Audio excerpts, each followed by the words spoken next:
త్రిష, విజయ్ వీళ్ళ కాంబోలో ఇప్పటి వరకు 5 సినిమాలు వచ్చినాయి యాక్చువల్గా. ఓకే. సో 2004లో వాళ్ళ మొట్టమొదటి సినిమా గిల్లీ, ఆ తర్వాత తిరుపాచి, అలాగే ఆది, కురివి. 2008లో కురివి వచ్చింది. ఆ తర్వాత వీళ్ళిద్దరి మధ్య గ్యాప్ వచ్చింది. మళ్ళా 2023లోనే వీళ్ళ కాంబినేషన్లో లియో అనే సినిమా రిలీజ్ అయింది. ఆ సినిమా తర్వాతే వీళ్ళిద్దరి మధ్య అనుబంధం బలపడింది అని వార్తలు అయితే వచ్చినాయి. బట్ ఏది అధికారికంగా ఏది బయటికి రాలేదు. Once Vijay party, TVK party పెట్టిన తర్వాత ఈ వీళ్ళిద్దరి మధ్య అనుబంధం గురించి సోషల్ మీడియాలో బాగా వైరల్ అయింది. ఇక ఏకంగా సంగీత, విజయ్ భార్య సంగీత అయితే విజయ్ మీద ఆరోపణలు చేస్తూ ఒక నటితో తనకి సంబంధం ఉన్న కారణంగా నేను విడాకులు కోరుతున్నానని కోర్టు అఫిడవిట్లో తను ప్రస్తావించడం అనేది మనం గమనార్హం. సో ఆవిడ పేరు ప్రస్తావించకపోయినా సోషల్ మీడియాలో మాత్రం త్రిష పేరుని యాడ్ చేసి అందుకే వీళ్ళిద్దరి మధ్య విడాకులు అనేవి అని ప్రచారంలోకి వచ్చినాయి. దాంతో ఒక్కసారిగా మళ్ళా త్రిష వైరల్ అయ్యారు. సో ఇంకొకటి కూడా చెప్పాలి, గోట్ అనే సినిమాలో, విజయ్ గోట్ సినిమాలో యాక్చువల్గా త్రిష హీరోయిన్ కాదు, ఒక సాంగ్లో యాక్ట్ చేశారు.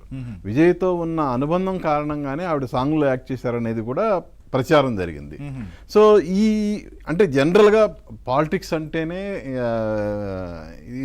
ఎలా అపోజిషన్ పార్టీలు ఎలాంటి రాజకీయాలు చేస్తాయో మనకు తెలిసిన విషయమే.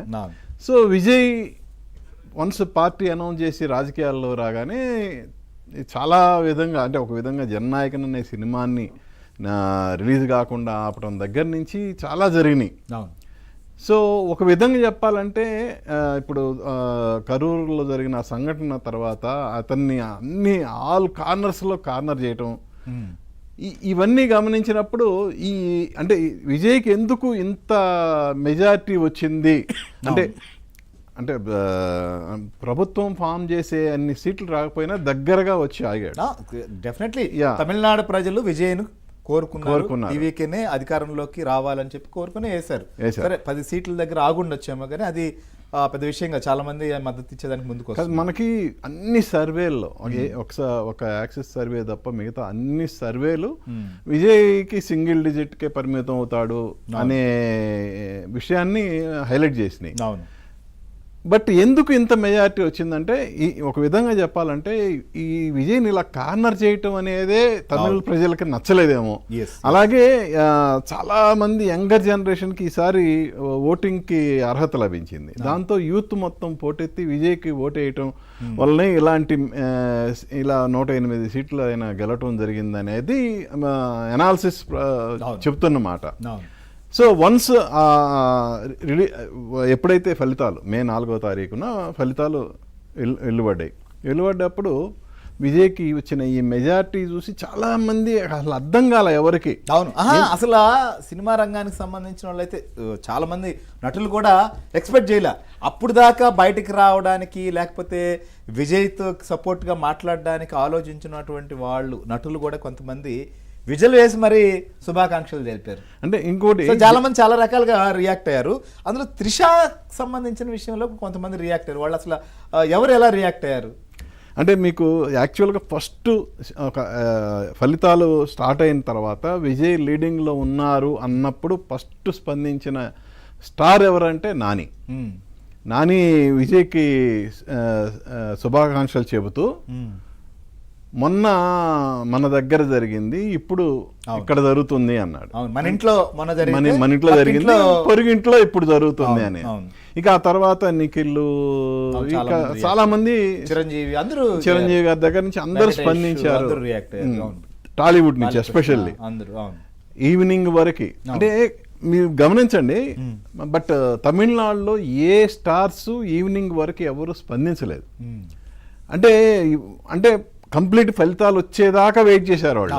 ఏం జరగచ్చు, ఏమన్నా ఒకవేళ ఫలితాలు ఏమన్నా తారుమారవచ్చేమో, మళ్ళా డిఎంకే పార్టీ వస్తే మనం ఇబ్బందులు ఎదుర్కొంటామేమో, ఈ సందిగ్ధంలో వాళ్ళు ఎవరు స్పందించలేదు. ఈ మరుసటి రోజు అంటే ఇక వన్స్ కంప్లీట్ ఫలితాలన్నీ తేలిన తర్వాతే 1 by 1 స్పందించడం. రజనీకాంత్ కానీ, కమల్ హాసన్ కానీ, అటు వీళ్ళందరూ అంతకుముందు విషయాలు స్పందించాడు కానీ ఆ విజయ్కి శుభాకాంక్షలు మాత్రం తెలపలేకపోయాడు. ఓకే, తెలపలేదు అతను. అంటే అంత నెగిటివిటీ ఉంది విజయ్ మీద వాళ్ళకి, ఎందుకో మరి అర్థం కాదు. బట్ వన్స్ ఫలితం అనేది కంప్లీట్ గా వచ్చిన తర్వాత వాళ్ళు కూడా శుభాకాంక్షలు తెలిపారు అనమాట. సరే, రాజకీయాలు వేరు, ఇది వేరు కదా, ఇది వేరు. సో కాబట్టి అలాగే ఇక త్రిష మీరు అన్నారు కదా, వరలక్ష్మి శరత్ కుమార్ అయితే హ్యాపీ బర్త్డే బేబీ, ఇది నీ బెస్ట్ బర్త్డే అని ఆవిడ ట్వీట్ చేశారు. ఓకే, ఇక అలాగే మంచు లక్ష్మి అయితే చాలా అసలు భారీ విజయంతో యూనివర్స్ మీకు బెస్ట్ గిఫ్ట్ ఇవ్వాలని నిర్ణయించుకుంది, డబుల్ సెలబ్రేషన్ చేసుకోండి అన్నారు. ఓకే, సో అలాగే నికిషా పటేల్ ఇక వాళ్ళ కాంబినేషన్లో వాళ్ళు విదేశాల్లో వాళ్ళు గడిపిన ఒక వీడియోని షేర్ చేసి ఆవిడ బెస్ట్ విషెస్ చెప్పారు.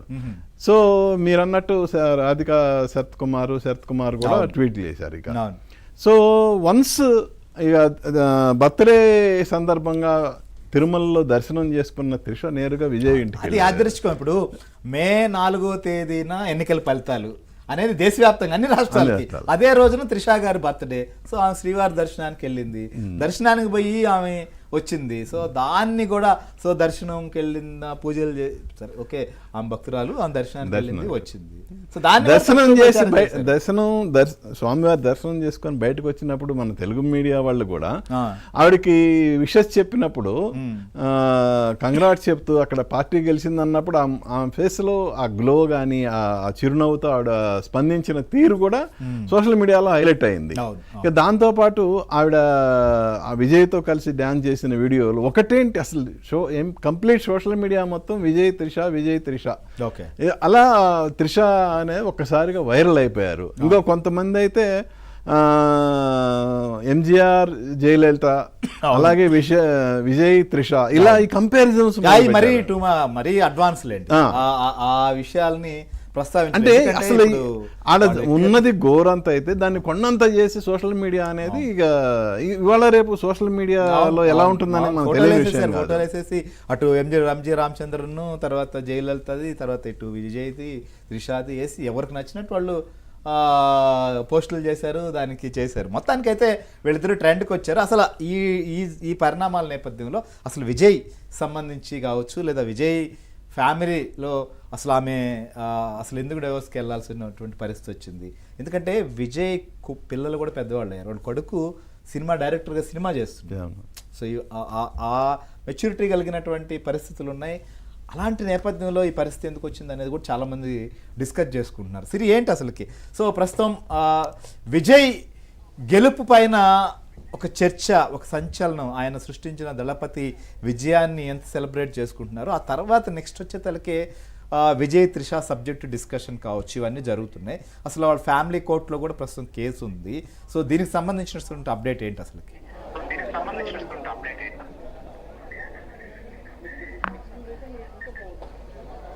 நீங்க 2 டைமா வந்திருக்காங்க ஸ்கிரீன் முன்னாடி சைடு